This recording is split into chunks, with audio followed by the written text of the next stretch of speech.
babukeli becocwe siyanibingelela kuseyumsholozi lo la iduze kami kunobaba oGwala. Baba uyaphila kodwa? Ngiyaphila ndoda amadoda njani wena? Sikhona baba wami.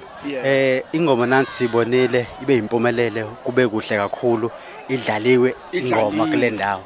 Ubaba engathina amazwi okubonga ikakhulukazi sekwenzeka into enhle kangaka. Hey ngibonga nje ikakhulukazi ngabaxhasela umcimbi. Nesasasa labantu ngiyalibonga futhi endaweni. Siyabona umbephuma nje baphuma komuntu oxabane nomunye. Kudlalwe kahle kakhulu amagosa bemaningi.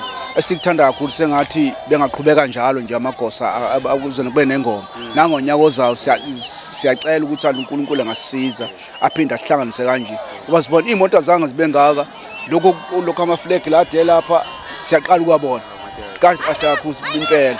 Siqala ukubonga konke no DJ napha siyababonga. Kade ngikhuluma umbhobho namhlanje awuzongakhuluma umbhobho.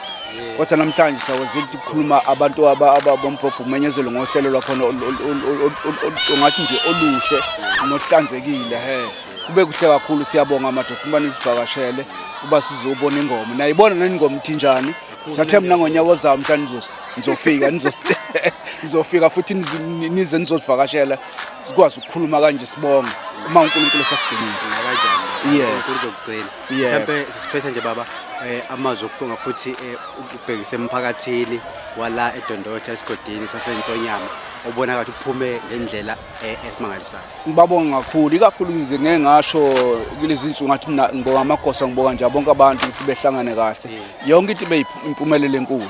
Ngeke ngasho ngathi mina hayi mhlawumbe usho mina isicethe samadoda abaphuze beshiya ophakathi kwelokhuza nophathi uze nophansi kaNtsonya mfule ngiphuza icwaka enhlanalo into abengibuka uncedo omhlophe qwa hayi siyabonga amadoda impela ngibonga kakhulu nasemphakathini ngiyawubonga sihlangane nomphakathi okwenza ukuthi kube kuhle benje ukuthi umphakathi uhlangene nabantu bahlangene koze kohlangana izingane kohlangana namagosa. Sibonga omama kakhulukazi abahlala nabantwana ngoba thina siyasebenza sifica izinto sezilungile noma sekonakala sifica sekona besikwazi ukuyixazulula lonto njengaba njengamadoda akhona endaweni.